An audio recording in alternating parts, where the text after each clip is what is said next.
Aujourd'hui, on va parler du sujet qui fâche, le tourisme spatial.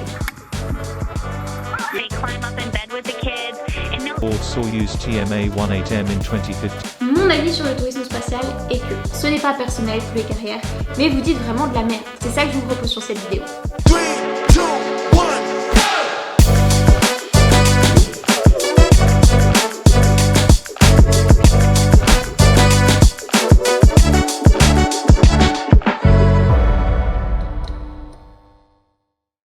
Salut à tous, c'est Galactic Chloé et bienvenue sur ma toute nouvelle vidéo.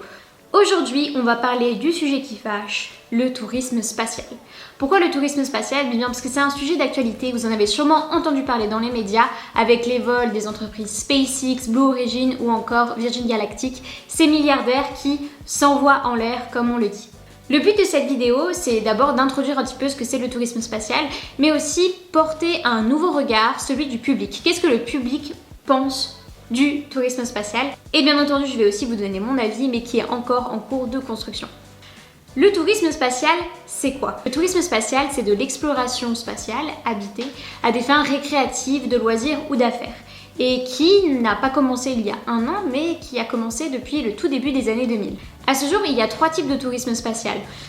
Le premier, c'est le suborbital, c'est-à-dire en gros, vous allez monter dans une fusée, la fusée va monter puis redescendre, elle va dépasser la ligne de Kármán des 100 km qui est la définition officielle de l'espace. Ça dépend des entreprises, mais on va dire que c'est plus ou moins ça. Vous allez avoir quelques minutes d'apesanteur et ensuite vous allez directement redescendre.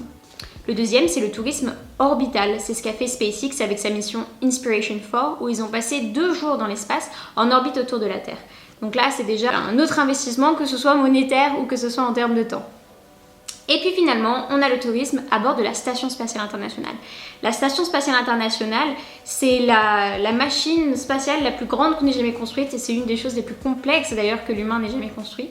Et il y a possibilité aussi de prendre un ticket pour passer quelques jours là-bas et c'est d'ailleurs les premières formes de tourisme qui ont eu lieu. Même si vous en entendez parler que depuis cette année, le tourisme spatial, c'est loin d'être quelque chose de nouveau. À vrai dire, le tout premier tourisme spatial, c'était un millionnaire californien, Dennis Tito, qui a passé 7 jours à bord de la Station Spatiale Internationale en 2001. Donc finalement, c'était déjà plus de 20 ans. Cependant, on entend beaucoup plus parler parce que maintenant, c'est des entreprises privées qui commencent à le faire. Avant, et encore toujours maintenant, c'est l'agence spatiale russe, Roscosmos, qui proposait ce type de voyage pour un prix entre 20 et 40 millions la semaine. Comme dans tout le domaine, il y a eu le premier touriste, mais aussi la première touriste, et il s'agissait d'une irano-américaine, Anousheh Ansari, qui s'est envolée en 2006, également pour la Station Spatiale Internationale, cette fois-ci pour une durée de 10 jours. À l'heure où je vous parle, il y a 9 touristes qui sont allés à bord de l'ISS et peut-être qu'il y en aura encore d'autres si la station spatiale vient à être privatisée. On parle d'ailleurs d'hôtel spatial, mais bon, ça paraît encore très loin, mais on ne sait jamais, peut-être qu'on les verra. En tant que communicatrice scientifique, j'ai été amenée à parler beaucoup du tourisme spatial dans les médias mais aussi sur les réseaux sociaux. Et c'est là que je me suis rendu compte que l'avis du public était très partagé sur ces événements et qu'il commençait même à y avoir une confusion entre le tourisme spatial et le secteur spatial en tant que tel. Donc si on prend aussi tout l'aspect scientifique, tout l'aspect de recherche, etc. Revenons au sujet qui nous intéresse, c'est-à-dire les vols que vous avez entendu parler dans les médias et sur les réseaux sociaux, celles de cette dernière année. Et ceux-là, ils viennent de 3 entreprises majeures, SpaceX, Virgin Galactic et Blue Origin. Ce sont des milliardaires qui sont à leur tête et il y a une bonne raison. C'est que le spatial, ça commence uniquement à se développer maintenant et la barrière d'entrée pour rentrer dans ce domaine spatial est énorme parce qu'il faut tout simplement des fonds énormes pour développer par exemple une fusée qui permettrait d'emmener des humains dans l'espace. À ce jour, il n'y avait qu'une fusée qui permettait d'envoyer des hommes sur la station spatiale, par exemple. Il s'agissait de la fusée Soyuz de Roscosmos. Et puis, il y a eu Elon Musk qui est arrivé, qui a proposé sa Crew Dragon, qui maintenant aussi amène les astronautes sur l'ISS. Et tout ça pour dire que pouvoir développer une fusée pour faire du suborbital, de l'orbital, c'est juste incroyable. Au niveau technologique et en tant qu'ingénieur, c'est vrai que quand on a vu ces premiers vols, on s'est dit waouh, ça ouvre toute une nouvelle porte. Et c'est ça un petit peu l'apport du tourisme spatial, en mettant de côté bien entendu cette partie touristique. Au niveau purement technologique, c'est vraiment un bond en avant géant. Maintenant, abordons la question qui est qu'est-ce que j'en pense du tourisme spatial? Eh bien, mon avis, il a vraiment évolué sur la dernière année. J'ai été appelée à parler plusieurs fois, comme j'ai dit, sur la RTS en Suisse. Et je vous ai sélectionné 3 extraits qui peuvent vous montrer un petit peu l'évolution de ma perception du tourisme spatial. Je vous mets ça juste maintenant. C'est une bonne chose selon vous, Chloé Carrière? Oui, il y a toujours les deux revers de la médaille, hein, bien entendu. Ce que j'en pense, c'est que c'est une période très enthousiasmante pour nous, les personnes qui aimons le spatial, parce qu'on voit ce développement se faire petit à petit. En étant très utopiste, on pourrait imaginer qu'un jour, tout le monde pourrait aller dans l'espace. C'est ça l'aspect très positif, je trouve, de ce tourisme spatial. Vous pensez vraiment ceci, étant dit que c'est une bonne chose?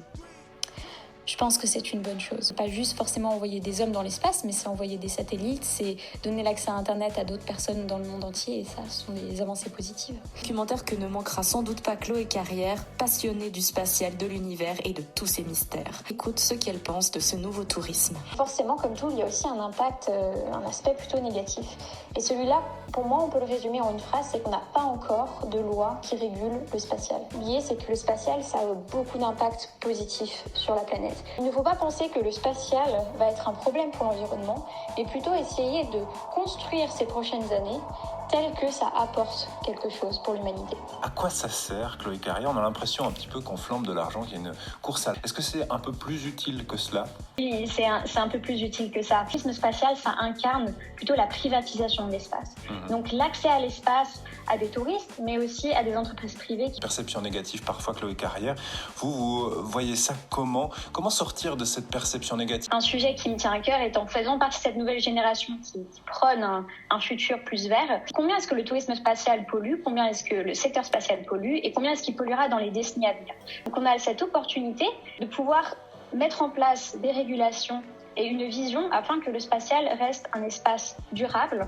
Donc pourquoi est-ce que mon avis il est passé de le tourisme spatial, oui je suis pour, à si on me proposait une place, je ne pense pas que je dirais oui.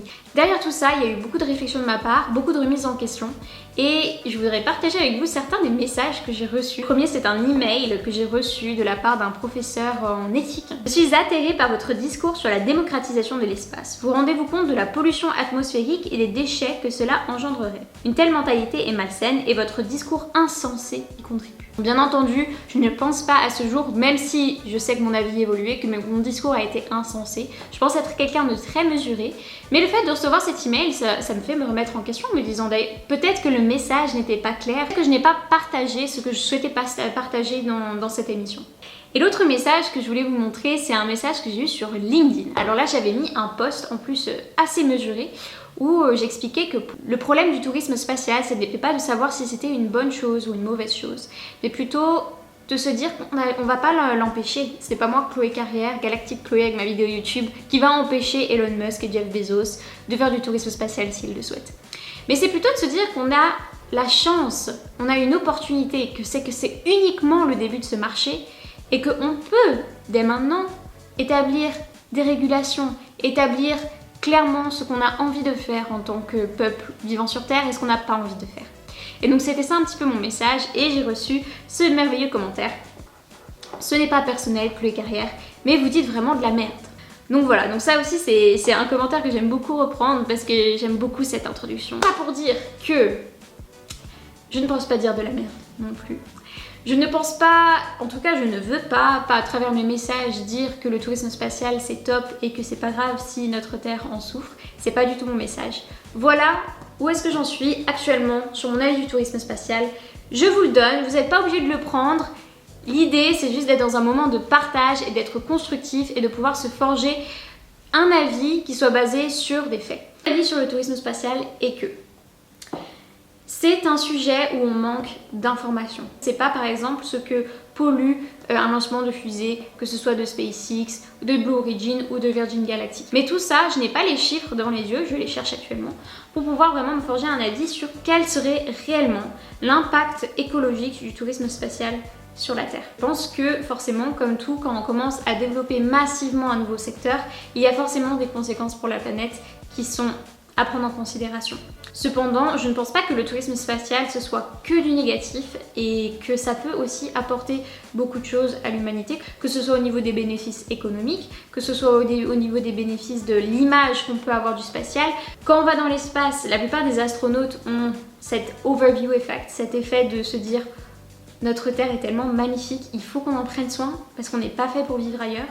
Je pense que le tourisme spatial pourrait apporter cet overview effect à plus de personnes et que peut-être il se dirait que cette crise climatique que l'on vit, il faut s'en soucier aujourd'hui. Tout ça pour dire que ce n'est pas noir ou blanc pour moi. Je ne suis pas quelqu'un négatif et c'est pour ça que je préfère dire qu'il y a une opportunité de faire mieux et qu'on est juste au début et que si ça se trouve on peut vraiment faire des changements dans notre mentalité, dans notre manière de faire, plutôt que de dire il y a juste un problème, c'est mal. We're screwed.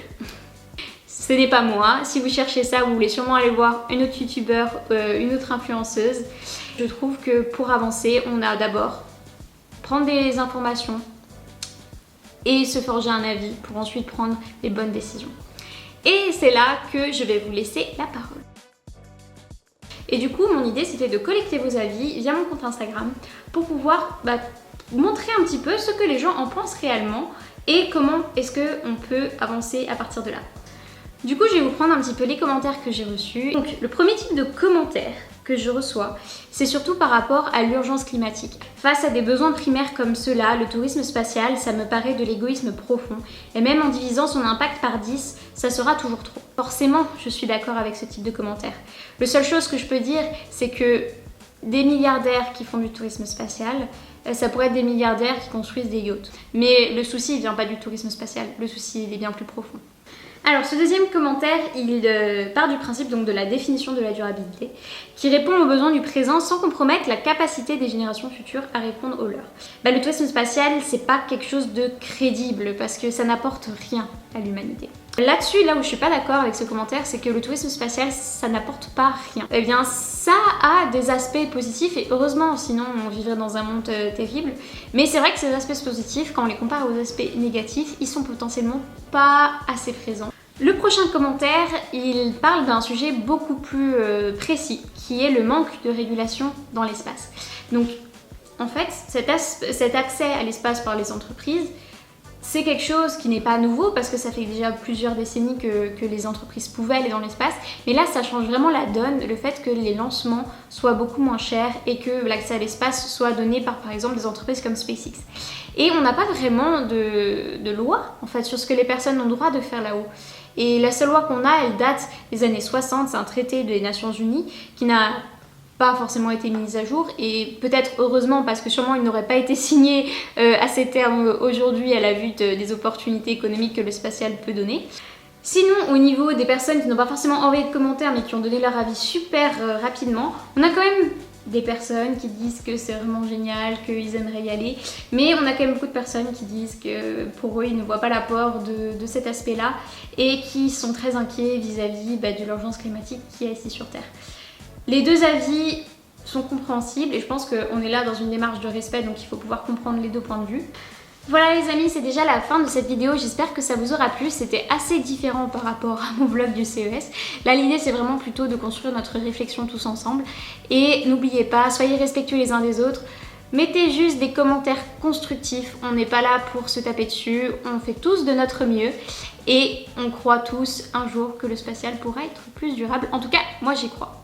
Si vous avez aimé, mettez-moi un petit like sur cette vidéo et puis n'hésitez pas à rentrer en contact avec moi, que ce soit via les commentaires, via Instagram, via email. Je suis intéressée d'avoir vos avis, je suis intéressée d'avoir vos sources également. Et puis l'idée c'est vraiment de partager le mot avec tous ces petits humains qui sont ici sur Terre pour qu'on puisse faire avancer les choses dans la bonne direction. Je vous dis à la prochaine.